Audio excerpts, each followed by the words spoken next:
on or about 6:30. Let's bring this meeting of the regular meeting of the Easton Conservation Commission to order June 26, 2023. Please note that this meeting is being conducted remotely over Zoom, and attendance by board commission members will be counted for the quorum, and the meeting is being recorded for playback later time like we can. Just in order to establish quorum, let's do a roll call. Benson present. Osman present. Spade, you're present. Paul Fell's present. So seeing that we have a quorum, we're going to proceed. The first item up is 524 Depot Street. This is an application from the town of Easton for an abbreviated notice of resource area delineation. This is strictly to verify the wetland resource areas of ANRAD. Just for anybody who is on here wanting to hear more about the potential public works, public safety development, I am going to put a link into the Q&A box just so you could go and get additional information. This particular hearing is strictly discussion about wetland and the delineation of those wetland resources. So there's no conversation here about what's proposed on the property at some time in the future. In fact, we have nothing to do with that portion of it at this point, since we haven't seen any definitive plans. So I'm going to put a link in there for you if you want to see any additional information. If we get to the public comment period, and there are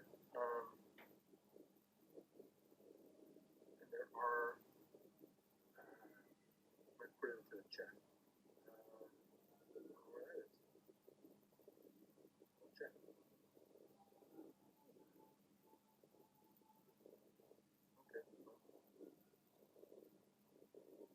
Yeah, you're right. For a webinar, I don't know that we think the official setting is probably with the chat off.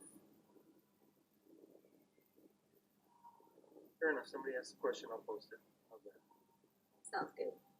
Just if we get to the public comment and we start getting questions about the project in general, I'm going to probably cut those questions off pretty quickly so we can stay on topic to the wetland resources. So, who's presenting for the applicant here?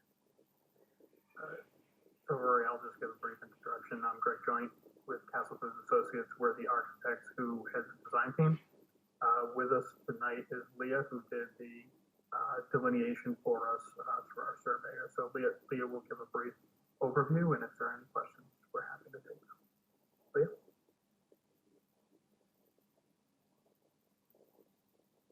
You're muted, Leah. Leah, is it possible for you to turn your camera on as well?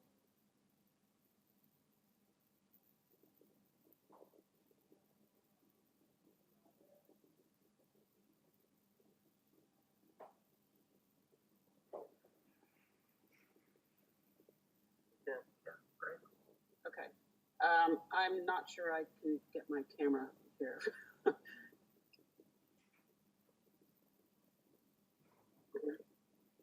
This is like doing a weird thing. I need to tap this button to speak. So, okay, my name's Leah Basbanes. I'm with Basbanes Wetlands Consultant. I was hired through Chappell Engineering to do this, the delineations on the property.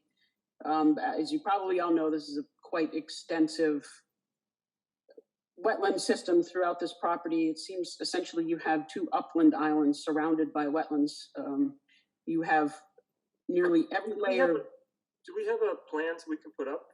Do we have a proposed ANRAD plan here? Yeah, I got it. That'd be great. Greg, you got it? Thank you. Okay.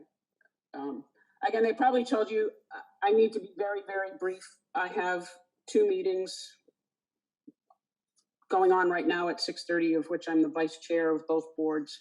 So they told me I could do a very quick meeting and skedaddle. So essentially, as I was saying, the site has every layer of jurisdiction under the State Wetlands Protection Act and your bylaw, with the exception of endangered species, it seems, including vegetated wetlands, isolated wetlands, streams, floodplain, riverfront, and land under water bodies, land subject to flooding. And as you know, all those apply to your bylaw as well, including the intermittent streams with the riverfront area. Took 19 different flagging series to delineate all of the wetlands that are on the property. There are 2 intermittent streams. One is defined by the C series and the second by the G series, which is the most, I guess that's southeast portion of the property, if I'm reading that map correctly. There are 4 identified vernal pools that are along the power line. And 1 isolated wetland, very small one, does not appear to be a vernal pool. And then the remaining areas throughout are bordering vegetated wetlands. The methodology used is what was established in your bylaw by the dominance of hydrophytes, wetlands indicated plant species with an indicative status of facultative or wetter, with the dominance of those at each layer of the canopy, shrub, woody vines, and the herbaceous layer, and a dominance among those 4 layers, creating the dominance for the wetlands plants. Essentially along that line is how the delineation was done. In places that were particularly more difficult, I did observe soils every now and then just to sort of check in using the state methodology, but 95% of the site was done using your Eastern bylaw methodology. I don't know if I really have anything else to establish. Banks of the streams were done by the first observable break in slope or elevation. Both areas are very well defined. Bank, though in the C series bank,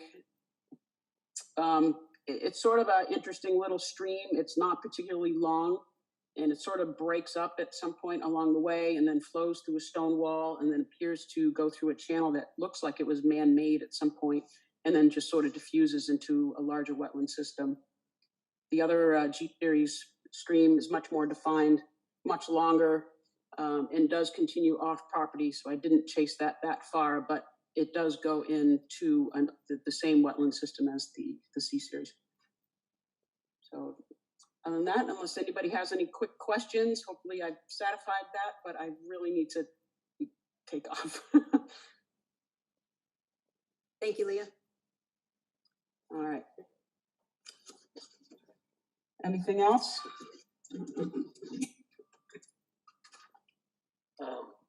No, I mean, I don't want to hold you up. I mean, there's probably, we'll probably continue on here and figure out where we're going to go from here. Okay. Certainly happy. Any questions after the fact through email or whatever? If I'm assuming you're going to be continuing this, so I'll be happy to take care of any questions or concerns at that point. Thank you, Leah.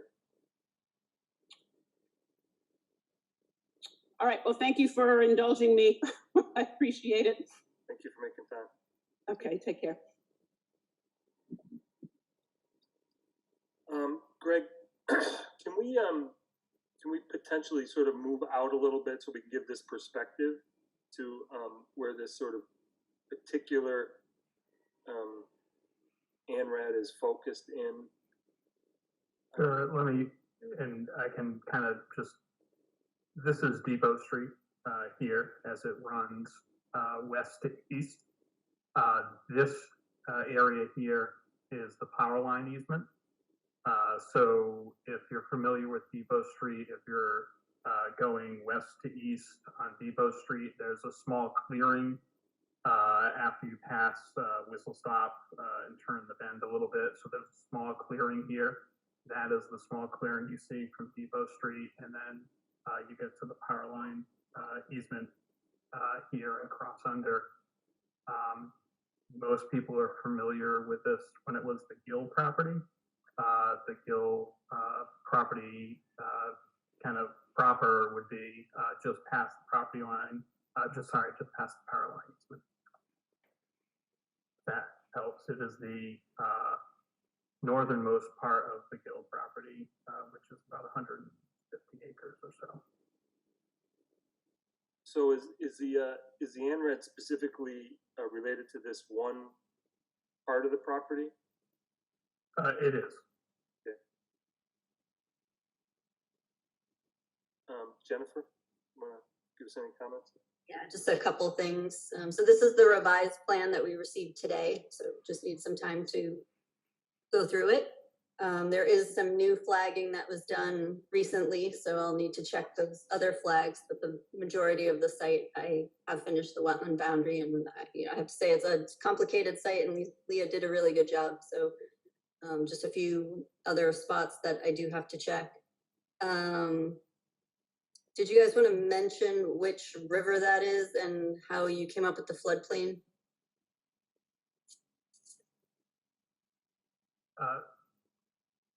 That's Alright, so the that- Black Brook. Blackbrook. And that was located with GIS, and that's also FEMA floodplain right there in the green. Okay, and is that an A zone or an AE zone with an elevation? I think it was an AE. I can double check that though. Okay.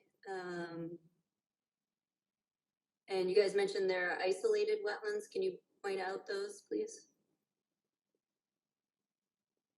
I I believe think he was just referring to the one in the middle. No? I believe it was this one, Jennifer. Okay. I thought she said there were two of them. Is the one further south also isolated? So there's vernal pool here, and then there's a small portion that looks like it's. Okay, it's within the bordering vegetated wetland. I think so, yeah. And the isolated wetland, do you have the square footage of that? Or is that something you can provide later? I'm sure we can provide it, yeah. Okay.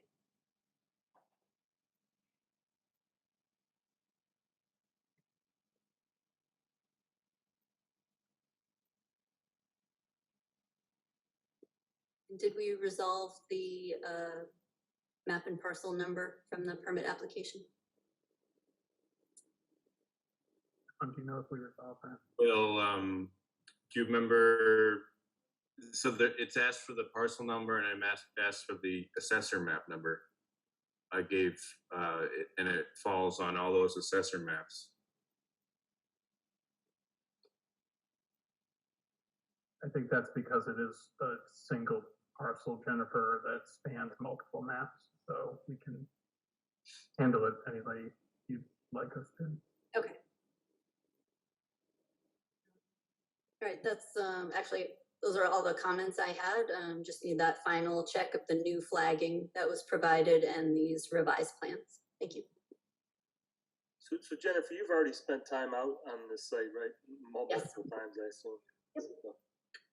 Yeah, I remember some of the flagging originally from 2018, and so I know how extensive this parcel is as far as wetlands are concerned. So I know it's a very challenging site to get flagged correctly. So I do appreciate the efforts involved here. Any comments from the commission? Questions? We're gonna get a little more on this with then coming back, or no? So I expected what's going to happen is once the ANRAD is issued, I think there's some questions Jennifer had to clarify a couple of things related to the ANRAD itself. But once the ANRAD gets issued, that I believe that they'll probably continue on with the planning stages of the property. Okay. So we'll get a whole separate filing for that. Okay. No, I'm good with everything for right now then. Thank you. Nate, Al, you good? Any public comment for 524 Depot Street? You can raise your hand or put a question in the Q&A box. I can recognize you.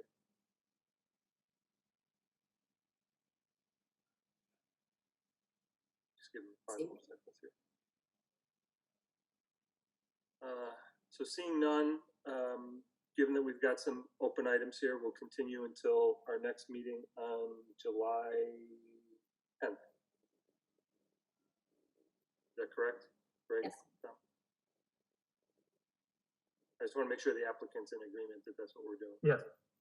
Okay. Motion to continue 524 Depot Street to July 10th. Spady, second. Callfeld Spady is second. Roll call vote. Benson, I. Crossman, aye. Spady, aye. Callfeld's aye. Okay, we'll see you in a couple weeks. Thank Thank you you. very much. Thanks. Thank you. Okay, next up is a continued hearing for 518 Washington Street. They've actually asked for another continuance. So I need a motion to continue 518 Washington to July 10th. Spady, second. Callfeld Spady is second. Roll call vote. Benson, I. Crossman, aye. Spady, aye. Callfeld's aye. I did try, Jennifer. That's good. It's all good. 560 Foundry Street. This is a request for modifications. This is regarding the geothermal wells originally. And I believe there's some other additional information I want to present tonight as well. Lori, you're up.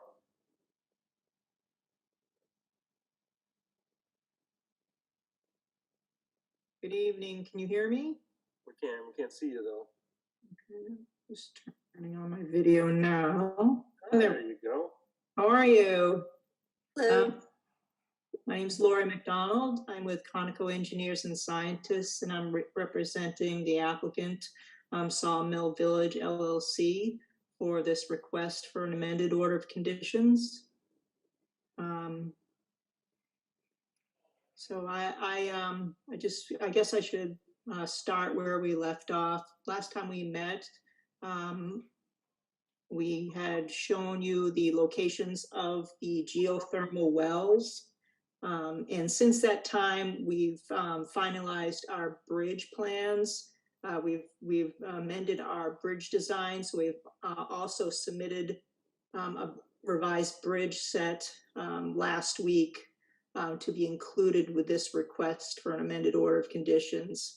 I know those plans were submitted rather late, so I'm not sure if now is the correct time to discuss those designs. But I can start right now by discussing the changes that were made to the geothermal wells. So Lori, I would do the geothermal wells and then have them have their decision. And then if you want to present the bridge, do that afterward, please. Okay, sure. Yeah, you can share your screen, Lori. Okay.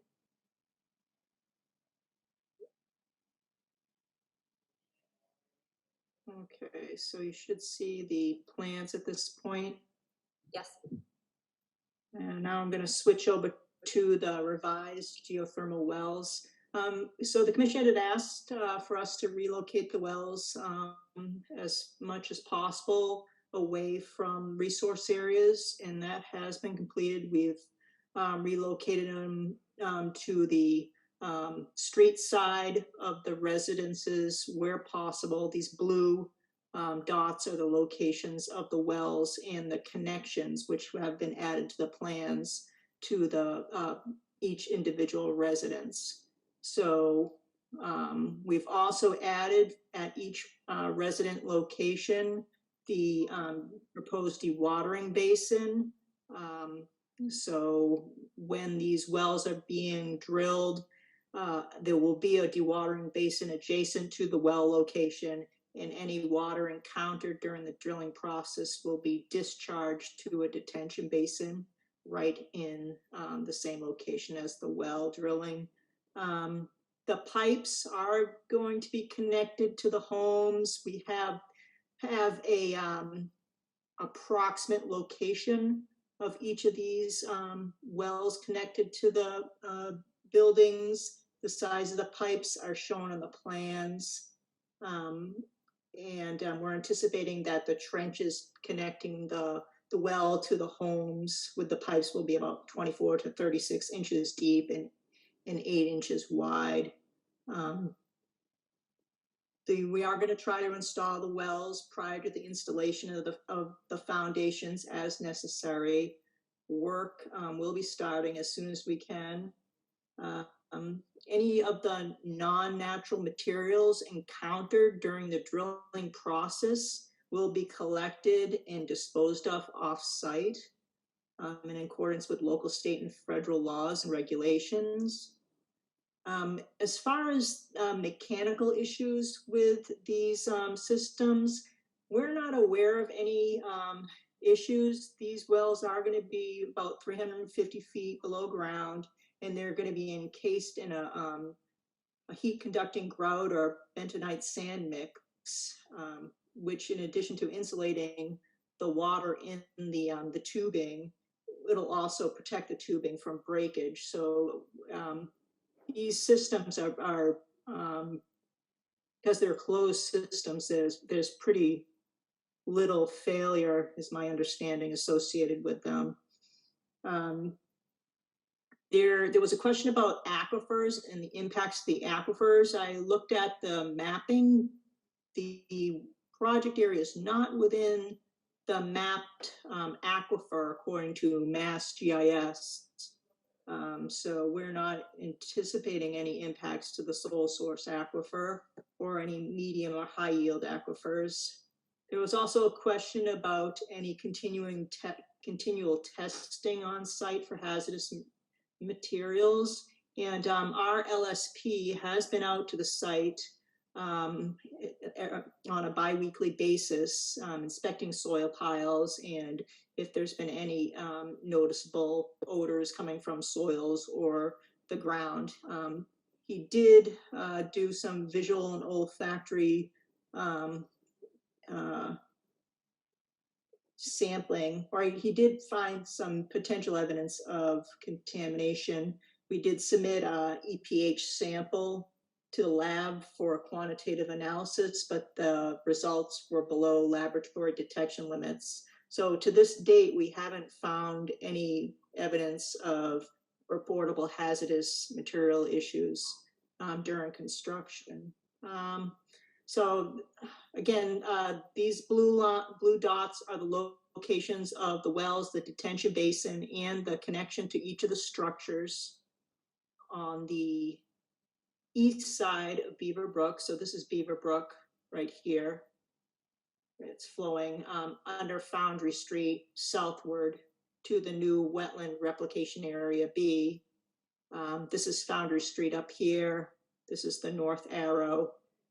24 is over here. So this is phase 1, which is currently under construction.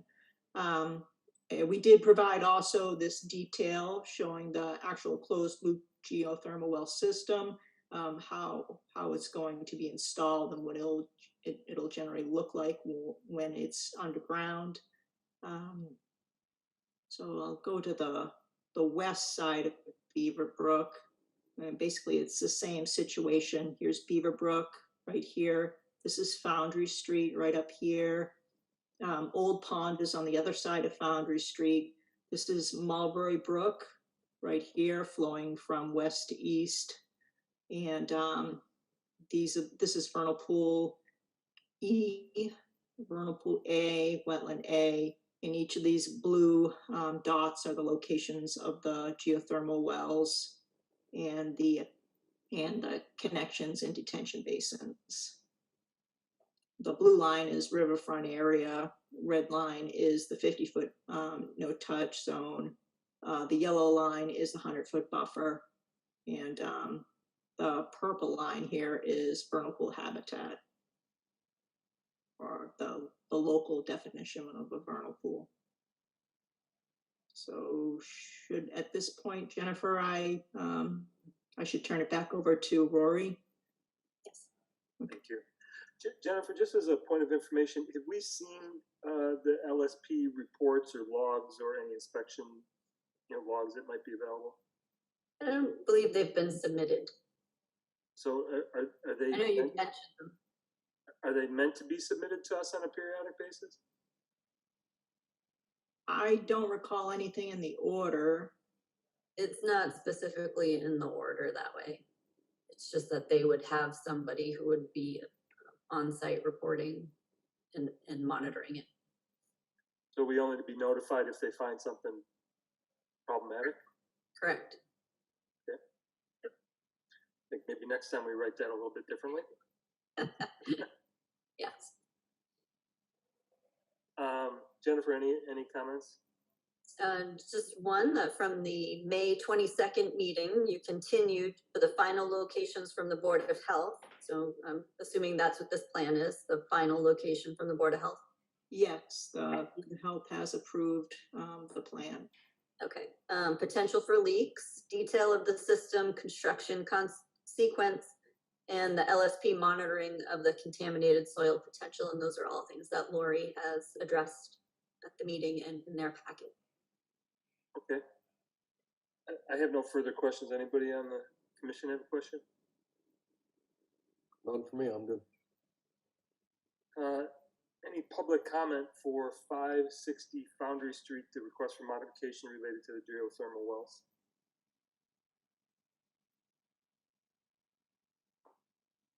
So seeing none, can we just vote? Do we just have to close discussion on this part and then talk about the other one, or just should we vote on this? I'm just trying I to. think you can vote on this. I couldn't think of any conditions that you would need to add. Right. The order and the permit for work, but if you have something. Yeah, I don't. I mean, I think maybe should we simply condition that they have to have the dewatering pits located near their drill, or just leave it be? It's the dewatering pits are on the plan. Okay. And so typically I would write a follow-up letter that says you provided revised plans with the date, what they say. I'm good. We don't need to repeat ourselves 4 times to get the point across. We're good. So I would make a motion to approve the request for modifications related to the geothermal wells for 560 Foundry Street. Second. Caulfield's Benson second. Roll call vote. Benson, I. Crossman, aye. Spady, aye. Caulfield's aye. So now that that's out of the way, let's bifurcate this, right? So as I understand it, just to be, so we can set the stage here, Jennifer, have you had much of a chance to look at the plans that were submitted last Tuesday? No. Right. So Lori, I don't know if you want to give us what you guys are planning, so it'll make it easier for us next time around, and plus give Jennifer some context as well. Sure. I think it probably is the best way to go about this, and then we can maybe even ask some questions about, preliminarily ask some questions about where we might be going with this change on the bridge design. Okay, sounds good. So I'm going to share my screen again, if that's okay. Great.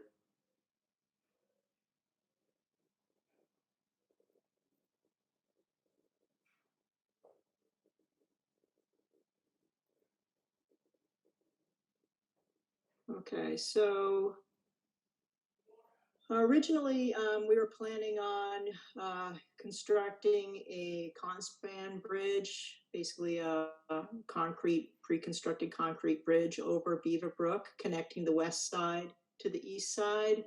And since that time, we changed the bridge design to be more cost effective. And at this point, we're proposing a bridge core arch bridge with architectural block walls founded on precast concrete spread footings. Because of the change, the footings are about 10 feet deeper and larger than the original footings for the original structure. So this is the bridge location here, and this dark shaded area right in through here is the footprint of the footings themselves. The footing footprints stay within the limits of work. There's no change in this particular case. However, let me get to, oh, can't see my, it must be here, hold on.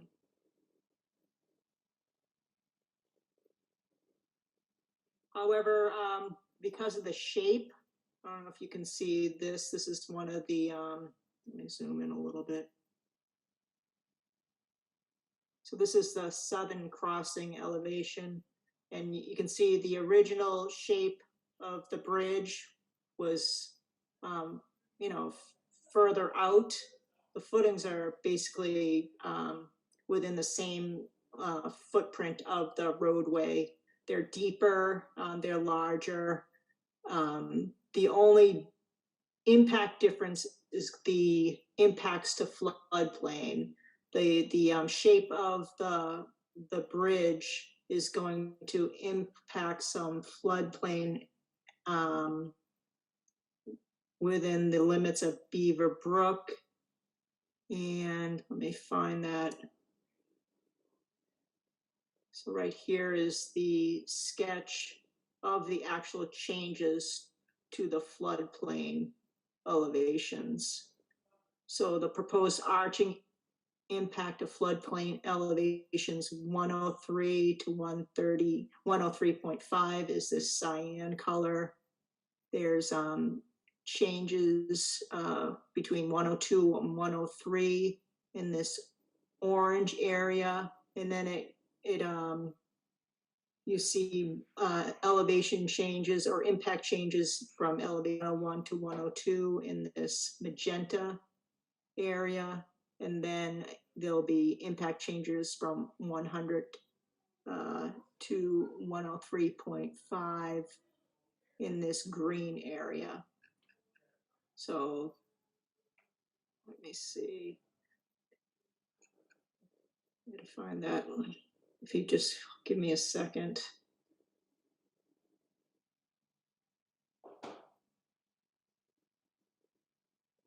So as far as actual changes, there's going to be like a 42 cubic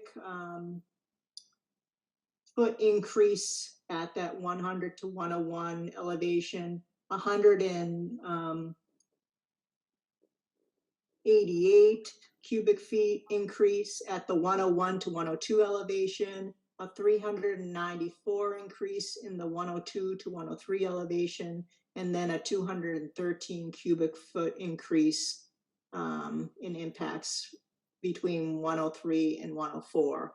And basically, we've decided to mitigate those impacts right at wetland replacement area A. If I can find, that's the wrong thing.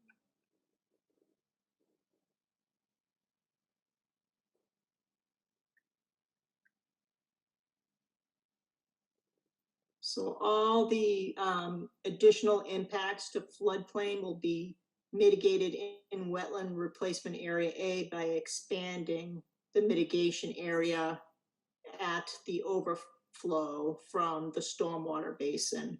So this is the riprap slope that accepts discharge water from the stormwater system.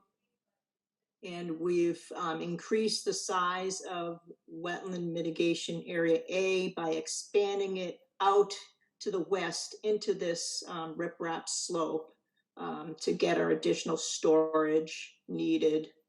And we've proposed to add 14 Clethra alnifolia sweet pepper bush in this area to keep it vegetated. So although there is a slight increase in flood impacts, we are mitigating for those impacts. The footings, again, just like the original footings, when they're constructed, the contractor will excavate down and dewater within the limits of the footings. They'll dewater to an upland area away from the resource area. There'll be no actual impacts to bank at all. all the excavation will remain upslope away from the stream bank. Let's see, I just wanted to show you some pictures of what this bridge structure is going to look like. This is an example. So here are the footings right in through here. This is the bridge core. It's a metal structure, and what they do, they'll construct the footings, they'll install the arch, and then they'll backfill and construct the walls at the same time till they reach the subgrade elevation of the road.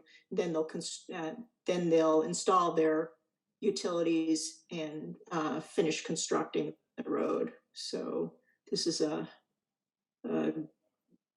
good photo of what the construction will look like close to completion. And then this is an example of what the bridge will look like if you're looking at it from the stream. So I have the designer who was unable to attend tonight. I didn't think we'd really get into too much detail at this point because we're so late with our submission. But at the next hearing, I'll plan on having our designer present to address any more specific questions the commission may have on the design. So I don't know if I was clear, Jennifer, Rory, but I hope I did provide some clarity. Yeah, I mean, I think you did give us a good idea of what the changes are being proposed. I mean, I think there's some details here that we'll probably want to get into it at some point. And Jennifer, I don't know if you had any specific questions before I dive in with a couple of my own. I do, yeah, two kind of quick ones. Lori, did you provide a compliance statement with your with the request? One, just how does it meet BLSF performance standards under the bylaw and under Wetland Protection Act? I don't think I did, no, but I can put one together. Okay, so I think I'm curious about how does BLSF get into the basin, into the wetland replication area from the floodplain? Where's the unrestricted hydrologic connection? I show that on one of your plans. Yeah, sorry.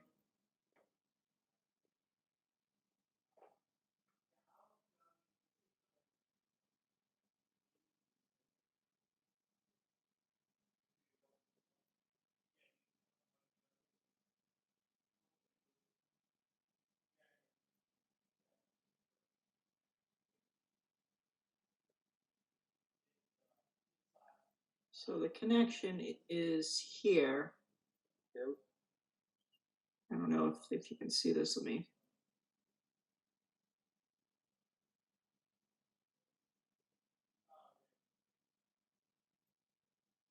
So the connection is this green line. This connects out to Beaver Brook. There's the bank flags of Beaver Brook. So the connection is at Okay. 100 to 101. And that small channel is adequate to get that much water into the area? I know you've looked at it before, but yeah, my understanding is yes. I'd have to defer to the engineer, but my understanding is it's sufficient enough to accept water up to elevation 103, 104. So, but I can confirm with the engineer.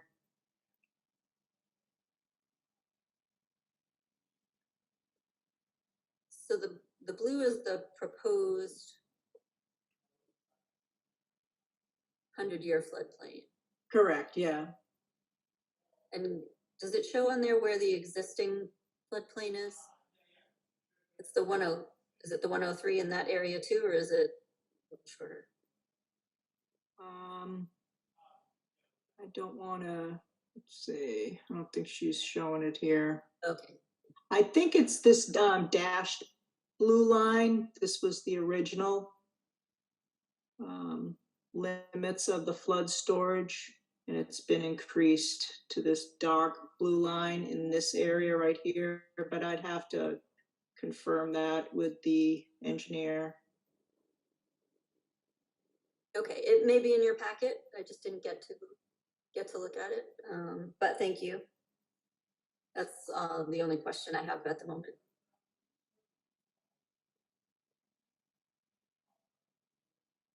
So I think that from my perspective, just a couple of questions. One is, do we have anything that compares the durability of the previous design versus the durability of the new design? Like how long should we expect the new bridge design to last before it needs to be replaced or repaired versus what the previous proposed construction was? So And you may not have that answer, Lori, and I you know, so, yeah. Hold on, let me. and I'm happy to have you take that back to somebody who might know the answer. So a lot of it's going to depend on weather in the area and whether the system is underwater. In this case, it's not. I've seen like, I guess, evidence that these systems last anywhere from 25 to 70 years. But I can get you more information on that. I'm looking for correspondence. And I guess, how does that compare to what the previous design was? I'm not quite sure what the previous design was. So I see, my information says design life for the materials is 30 years. The actual lifespan from data ranges from 25 to 70 years, depending on the scenario. The archway isn't going to be underwater, so it should last longer. Towards the longer limits of the lifespan. And a lot of it's going to. So the part of the reason why I'm actually asking that question is understanding that this is the sole method of ingress and egress to that western portion, right? And Yes. So I'm just trying to make sure that when, you know, that if it needs to get replaced, when it needs to get replaced, that it's, you know, some reasonable amount of time that isn't totally disruptive to the homeowners on the western side of the property. So, but you know, I'm not, you know, listen, that's not going to happen in my lifetime. So, but at the same time, I have to be sort of prudent in our approach to this. So that's the nature of the questions we get on this, Lori. So, and I know we may not have the answers, but it is something I think we should probably have a discussion about to make sure we're aware of what those changes might be. Maybe the other one was only 30 years. I don't know. So, and the second question is there was a FEMA LOMAR that was done on this property. As part of this, it was probably what took the longest portion of this entire design. Is this impacting that LOMAR at all? I would have to defer to the engineer. I don't have the answer to that question. Okay.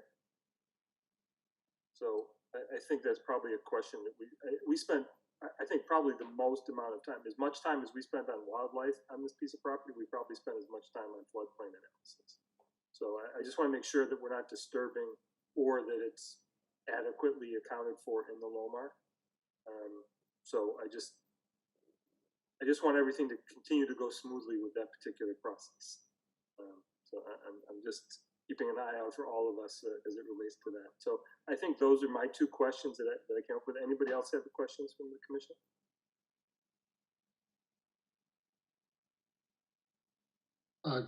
Yes, are there any other benefits to the change in bridge design that may support your decision besides money?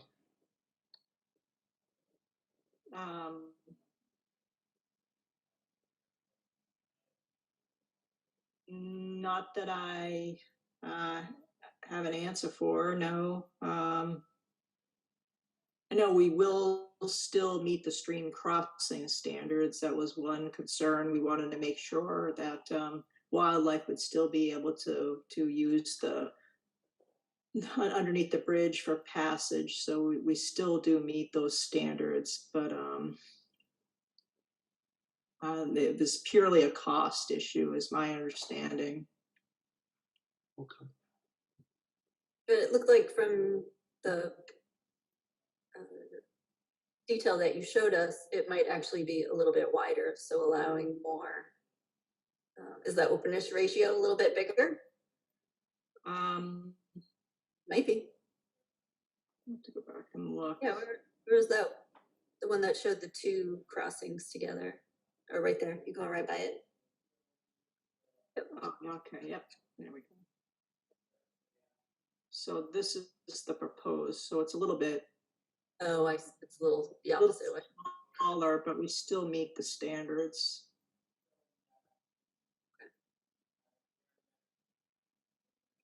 We're trying to help Lori. Yeah.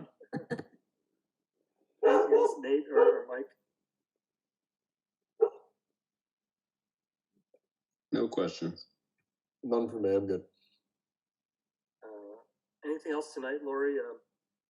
We'll leave it for you and Jennifer to sort of meet back up Okay. once she can pull the file again. Right. Any public comment on 560 Foundry Street?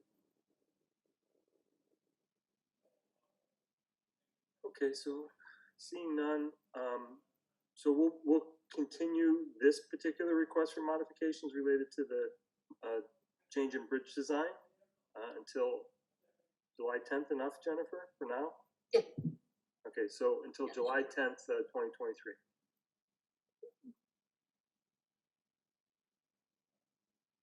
Need a Right, second? great. Spady second. Caulfield, Spady, a second. Roll call vote. Benson, aye. Crossman, aye. Spady aye. Caulfield's aye. Okay, Lori, thank you very much. Right. Thank you. Have a great evening. Thank you. Next up is a certificate of compliance for 24 Union Street. It doesn't look like anybody's here for that, but the certificate of compliance is ready to be issued for a full. Anybody have any questions? None.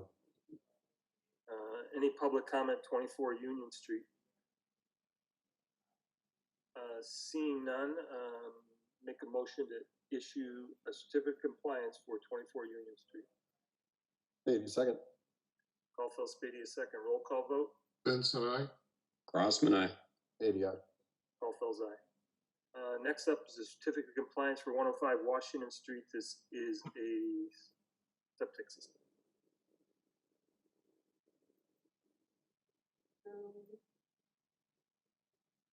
So the vegetation is mostly stabilized, but I did have one question for them in the staff report, and it was basically a portion of the wetland was being mowed, and they were to put their marker further out so that it would stop being mowed. The marker was in the old spot, so they were supposed to change that. And I don't think I heard back from them yet if they did that. I would postpone that to the next meeting. Any disagreement from the commission? I'm in favor of continuing. Nope. Yes, sir. Okay, so any public comment, 105 Washington Street? Seeing none, make a motion to continue 105 Washington Street until July 10th. Spady second. Caulfield, Spady, a second. Roll call vote. Benson, aye. Crossman, aye. Spady aye. Caulfield's aye. Next up is, make sure I'm looking at the right thing here, 520 Foundry Street. This request for certificate of compliance that was continued previously. We're going to continue it again till July 10th. Motion to continue 520 Foundry to July 10th. Caulfield, second. Benson, Caulfield, Benson second. Roll call vote. Benson, aye.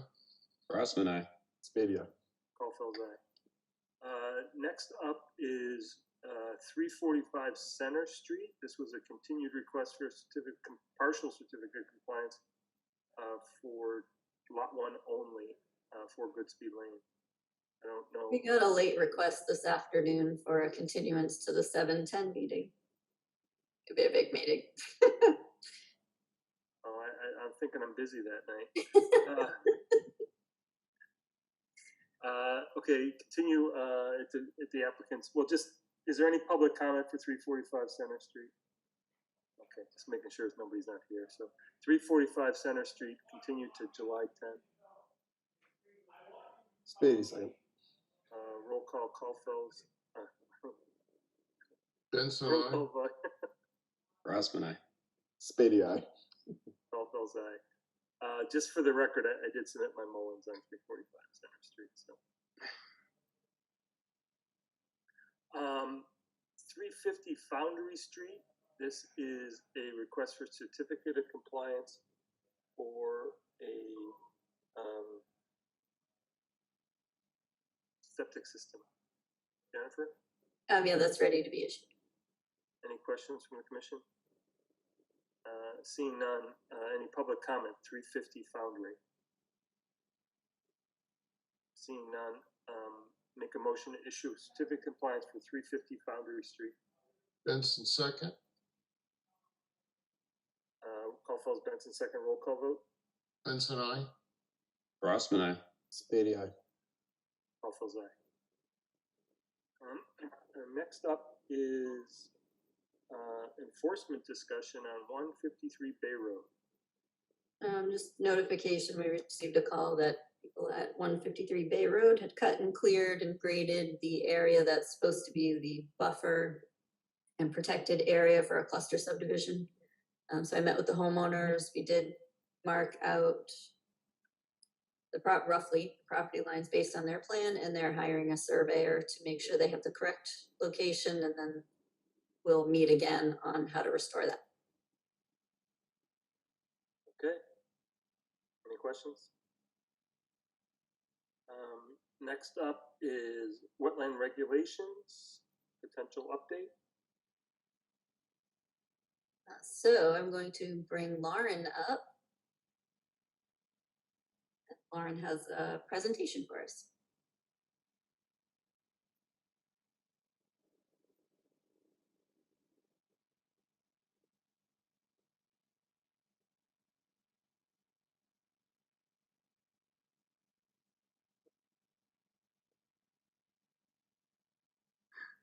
Hi, Lauren.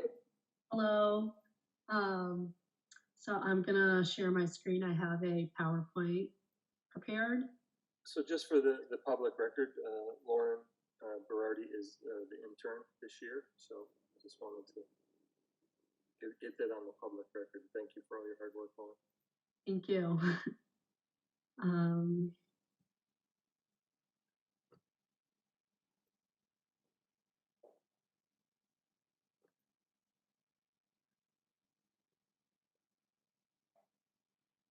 There you go.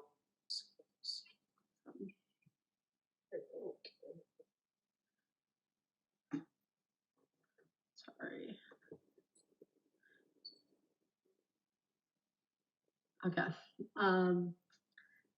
So my presentation is on the Wetlands Protection Act and climate change. So a simple definition of climate change is mainly due to increasing greenhouse gases in the atmosphere. The climate is changing, and that's impacting our weather patterns, temperatures, ecosystems, etc. And the Wetlands Protection Act, it plays an important role in mitigating and adapting to climate change, and that's because of regulations. And that can just help a place become more climate resilient and adaptive. So our climate is changing. Our climate is changing in Massachusetts, and the prediction is that temperatures will continue to rise. That's a fact that temperatures are rising right now. And it's likely that hot days will feel 22% hotter by 2070 than in 2013. 81 degrees Fahrenheit, and it's for hot days. And by 2070, it's likely to get to 99 degrees Fahrenheit for hot days. There are certain impact sectors that Climate Change Assessment Report Volume 1 has identified, and that could impact humans, infrastructure, the natural environment, governance, and economy. As you can see, there are graphs, and basically you can see that the average temperature is rising, and it's predicted that it will continue to rise through to the end of the century. And same with days with maximum temperature over 90 degrees. Those are also continue to become more frequent each year. And there are fewer days each year that are below 0. So that's actually decreasing, which is also a sign of climate change.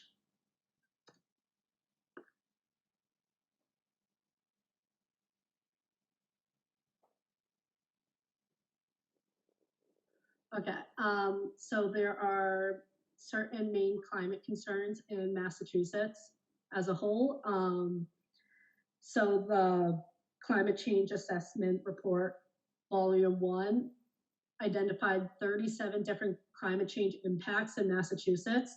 However, there are 5 priority impacts across the state. The first one being damage to electric transmission and distribution of infrastructure. And this is just due to extreme heat and extreme events like storms and the wind that comes from those storms.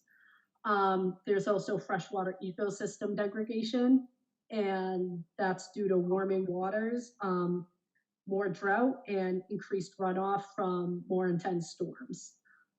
There's also a reduction in availability of affordable housing, and that's due to damage and scarcity from increased demand and damage from storms and flooding.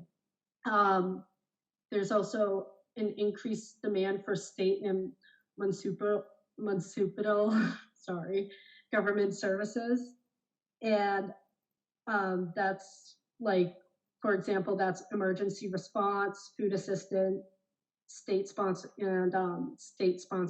healthcare. There's also increasing costs of responding to climate change, and that's basically planning for abrupt changes in local population.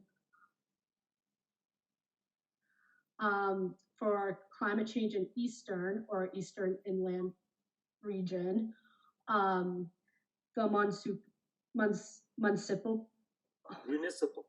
municipal, sorry. No, just helping you out.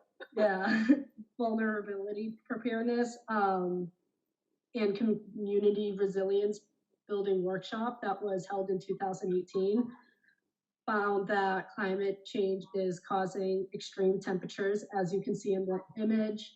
Number of days over 90 degrees Fahrenheit is increasing each year. So it's expected by 2050 there will be 25 days above 90 each year, and then by 2090 there's going to be about 55 days over 90 each year, when historically 1950 to 2013 there was only 4. For extreme storms, that's due to that's flooding and wind, like explained previously. And then there's also this flood drought cycle that we are seeing in this region. And that's the flood is mainly due to more intense storms, but it's also usually followed by a period of no precipitation or a dry cycle. So main climate concerns in Easton or the main Eastern inland region is reduced food security and safety. And this is due to increasing temperatures and power outages that can cause spoiled food, and food is also becoming more limited through distribution to supply. So basically, food costs are expected to increase over the next century. And there's increased vector-borne diseases and bacterial infections. And that's due to the increasing temperatures, and that's making the environment more favorable to mosquitoes and ticks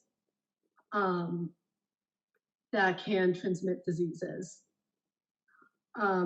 Here in this graph, I got from MassGov, and they do a monthly tick-borne disease report, and you can just see that there's usually a spike during the summer months. So that's something to keep in mind. And the reduced food safety and the increased vector-borne disease, I got that information from the Climate Change Assessment Report, Volume 3. So mitigation to climate change through the Wetlands Protection Act for extreme temperatures, mainly regulations that support cooling and shading, and that can be in buffer zones to help mitigate those temperatures. For extreme storms, it's important that the most recent data for stormwater management and just plan for the more intense storms in the regulations is important to help become more climate adaptive. And for the flood drought cycle, Easton, I believe, already has a water ban, but water bans are super important for the drought side of it, and buffer zones are actually super important. So if the water ends up coming above a line that's expected, the buffer zone will help mitigate that and prevent storm damage to infrastructure. So addressing climate concerns. So the vector-borne disease and bacterial infections, basically educate about common tick and mosquito diseases. So Lyme disease, West Nile virus, Triple E, and how to protect yourself and become familiar with these diseases is actually really important to trying to mitigate those concerns. Also for food safety and security, expand the agricultural community and their resources, and that was discussed in the MVP and the MVP workshop in 2018. So other towns' projects for being climate smart. This was found in Climate Change Assessment Report, Volume 3. Norwood is working towards a flood prevention and stream restoration. It was at risk for failing due to climate change with major storms. And so they removed the dam and restored the brook and natural flow, and that reduced the flood risk that it had before. Oxbridge integrated a vector-borne disease control program, and that looked at alternatives for aerial spraying through biological control like predators, and they are monitoring that. They also have a public education campaign on preventing mosquito-transmitted diseases and climate change. This is a picture of the brook that has been restored. So other towns' regulations in being climate smart, the town of Millis, they have regulations of storage of fill So it's not in the buffer zone and it's surrounded by hay bales and that prevents erosion off of the fill that might be stored on the property during a construction period. They also require 1.5 times the wetland being altered needs to be replaced or restored. So it basically tries to combat any damage they're doing to the wetland. Now, the town of Arlington has climate resilience a part of their regulations, and they have a whole section on it, but they follow the FEMA 100-year flood evaluation. And they also have a 2-to-1 compensatory flood storage replacement and a 2-to-1 tree replacement / planting. So for every tree that's cut down, 2 needs to be planted, for an example. Suggested regulations to help Easton's climate resilience. Wetlands or surrounded buffer zones being altered. Basically, I suggest we should replace / restore more land that was altered. This is due because freshwater degradation is an environmental concern.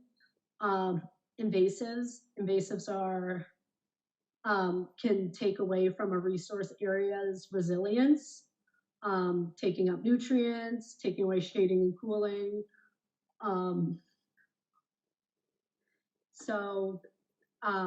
I say invasives must be either rooted or treated during a duration of a permit. And then stormwater, use more recent rainfall data to calculate stormwater damage and possibly calculate FEMA 100 and 500-year flood evaluation. This is because storm intensity and floods are expected to increase, and we just want to be climate adaptive and prepared for that. So what we have in our bylaw regulations that is good. So the wetland values that are protected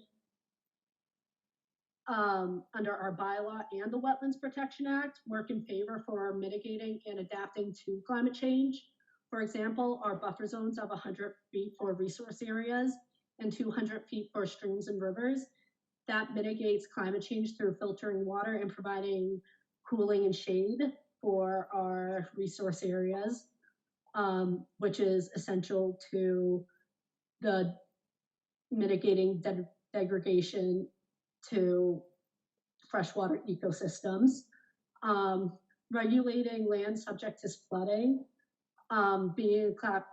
that just is being adaptive to more intense floods. I think we're really good with making sure our land subject to flooding is not being altered. And area of critical environmental concern, so our ACEC. So that restricted area, that's a restricted area that protects carbon sinks. So basically, they store and take up more carbon than is being released by them. So that's like our wetlands, our rivers and streams, all that stuff. And that helps mitigate climate change as climate change is happening due to increasing greenhouse gases in the atmosphere. So that is all I have. Does anybody have any questions? Good job. Thank you. Yeah, very good.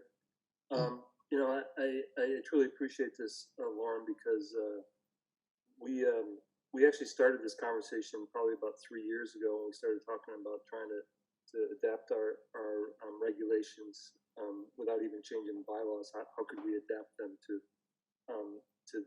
take into climate change as a wetland resource, right? Climate resiliency as a wetland resource, which I think that you've outlined very clearly here what the benefits of doing so are. You know, it's very interesting to me that a town such as Arlington is actually a leader in this area. They were actually one of the first towns in the state if not the first. I think they were the first to adapt their regulations to account for climate resiliency. I would say that probably if someone had to ask me what was the first town to implement regulations that were adapted to climate change, Arlington probably would not be in your top 10. But I really give Arlington a lot of credit, and they've got some great leadership there on the conservation side of things. And you know, I think that one of the things you've done here is point us to other ways of adapting our own approach to wetland resource management to protect what we do have in this town. Obviously, we value a lot of what we do. We've got 4,000 acres of protected conservation land, and one of the probably strongest bylaws and regulations in the state as far as protecting things. And you've shown us why that's important, right? Yeah.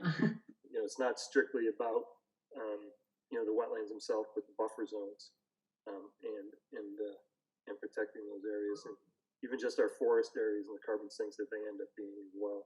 You take a forest like that's over in Wheaton Farm, and the value that has, even though it's not wetlands.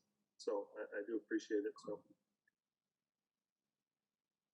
and I really want to continue down this road as far as trying to find the best ways, even if we do it bit by bit, of increasing climate resiliency. Because I think that one of the challenges, as anybody who approaches regulation change, is that if you try and do it all, it takes too long, right? So I think you have to sort of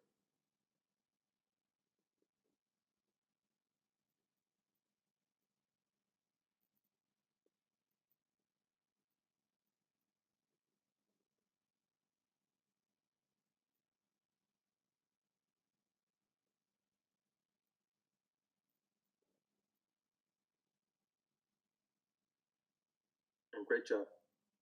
Thank you. Okay. Any other questions from anybody? Thank you. I shouldn't just rewrite all the regulations, we'll be all set. Yeah. It's gonna take a while to rewrite those. That's for sure. We've been talking about that for a long time too. And then of course the pandemic happened. That's what really sort of got us off our game a little bit. So Yeah. we're starting to get back. So I appreciate it. Okay. Thank you, Lauren. Thank you. Next up is to the meeting minutes for 6/5. I don't know if anybody had a chance to review them. Willing to accept them.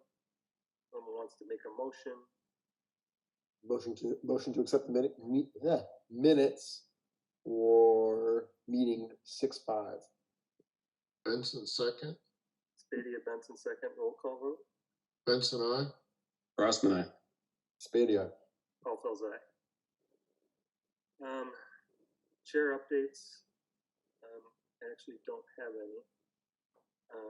I will say I'll say one thing. One is at our next meeting we'll do a standard reorganization item where we'll elect chair and vice chair, as well as representatives to any boards, the CPC, certainly CPC representatives. So there are two of us up for reappointment. It probably was done at some point here soon.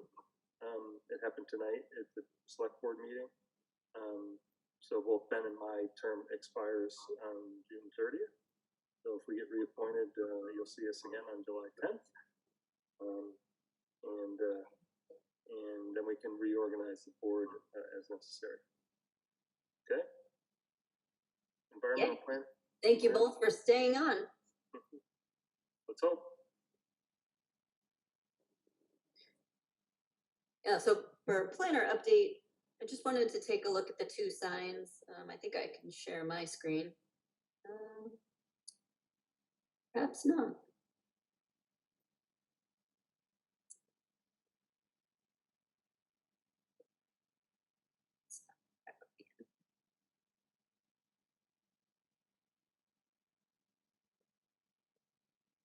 Are you seeing the PDF or still looking at my list of files?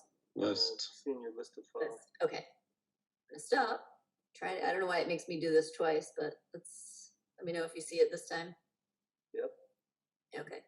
So the top sign is the new sign from the wayfinding project and the committee.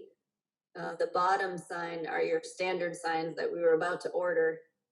And then we found out we really are supposed to have all of the conservation signs too, looking like this.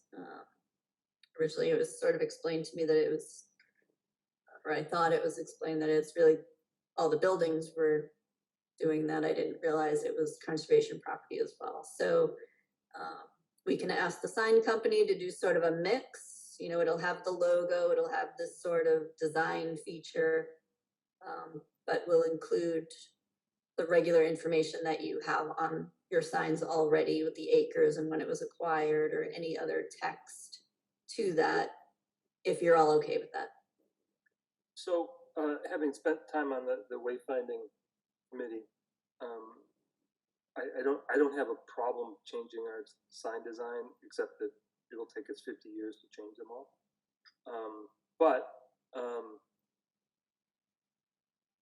The one thing I think that we should probably agree to is, you know, something like the town forest sign that's there that has 74 acres and when it was acquired or something like that is fine. I think that there are some signs, like if you go to Clifford Grant, there's like a paragraph, right? And I think that we probably are going to have to decide whether or not we really want to have that lengthy historical description of what might be going on with that piece of property. I love the fact these people that walk up can sort of understand how we came to get that information. There's also one over near my house. I'm trying to think which one it is. The name of the piece of property, but it talks about, you know, wood nymphs and all this other like just. That's been there for so long. What street is that off of? It's in Mill Everyone in Street. high school has had to drive by that. Yeah, Mill Street. It's on Mill Yeah, Street. there you go. Yeah. So I don't know if we could probably do away with that story. You know, it's like That's a classic. I know, but it takes up like 3/4 of the sign. It's just. So I might suggest. Go ahead. I would just might suggest that we maybe try and decide what we want to include of the existing sign. So it could be something as simple as do what they have in the top picture, and then on a kiosk, do another sign with all of the information in the full paragraphs. Right. You could do it that way so that I know they wanted all the signs to look consistent, so it was a recognizable sign. That sign alone is going to be $4,000. Mm-hmm. So they're not cheap. But having, you know, scouts build a kiosk and then designing, you know, a metal sign that'll go on the kiosk with all the rest of the information that's been on the signs historically is a way to preserve both and sort of mix the two together without ruffling any feathers. So anybody else have comments? I dig that. That's kind of actually honestly what I was going to suggest. Just put a kiosk with some type of placard of that old historical. Plus, Yeah, it's kind of what needs to read stuff anyways at a trailhead. You know what I mean? So kind of fitting. Who's responsible for the signs? I think I missed that one. On conservation property, we are. No. I mean, like the signs in general that have just been popping up all over the place. Like, what organization is doing the sign project? Town of Easton. I think it's through the planning department. That was planning and DPW. I think there was a grant associated with this initial set of signs. I need to write a letter to someone. They have militia park in an uproar because they call it militia field. Don't worry, that's already been complained about there. Duly noted. You can write your letter. I can assure you are not the first. No, I don't need to write another one. I'm good. So I mean, I think that I think we need to support the change in signs, even if it's going to cost us more. So if we can have a conversation maybe later on about where this priority is now that we may not get as many done. So let's, I mean, I think that's the way to go, to be honest. I think that a uniformity, one of the issues with the whole wayfinding thing was to create a uniform look, right? So, Okay, and so the bluebird picture, that's not something that we would try to put on the signs, correct? We're gonna put that on the kiosk and the, whatever sign we do for that. yeah, I mean, I think you stick with the shovels and the compass. So, I just wanted to check with you because I was about to say, yes, do them and sign the contract and, perfect timing, Jennifer.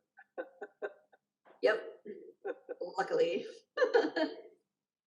The next one is a representative is needed for the Wheaton Farm barn.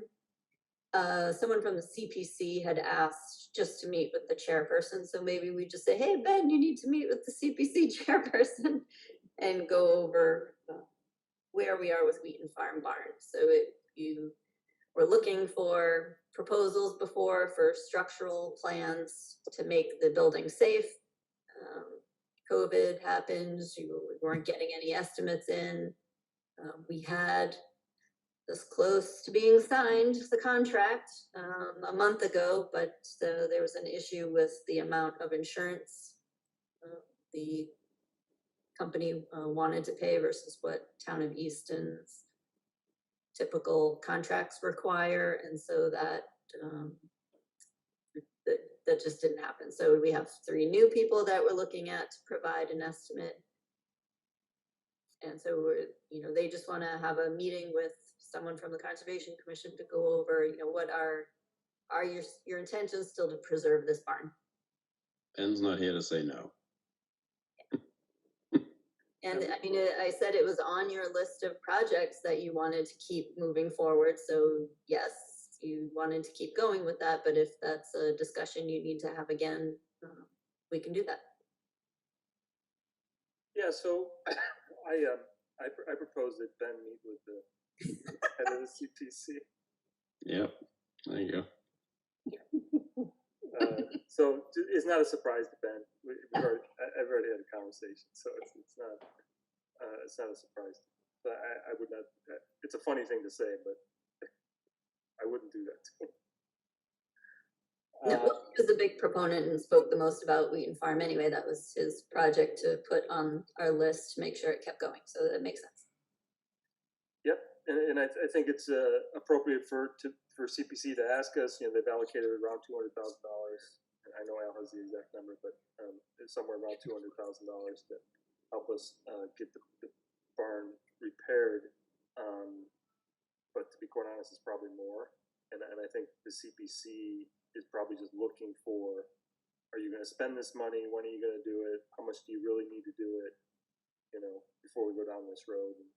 And that's a fine conversation to have. So I think we just need to have it.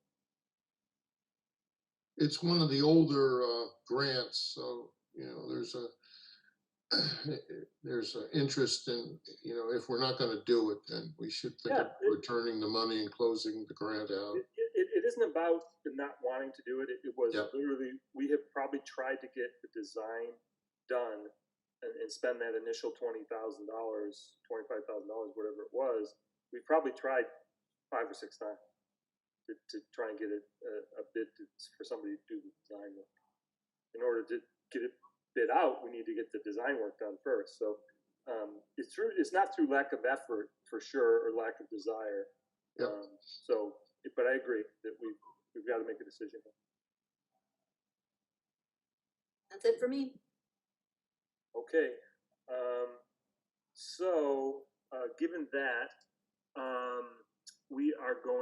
we need to vote whether to go into executive session. So I make a motion to enter executive session per General Law, Chapter 30A, Section 21(6), to discuss strategy with respect to the potential purchase and value of land located at 57R Randall Street, map 25U, parcel 58.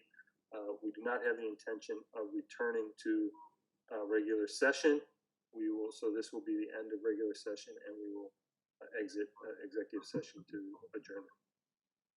So I need But I recommend that we take 5 minutes between the meetings. good idea. So it's 7:55. So we will begin the executive session at 8:00 PM. I need a second to my motion, and we'll. roll. Crossman second. Paul Crossman second, roll call. Benson, I. Crossman, aye. Spadia. Paul aye, 4-0 to go to executive session. We'll see you at 8:00.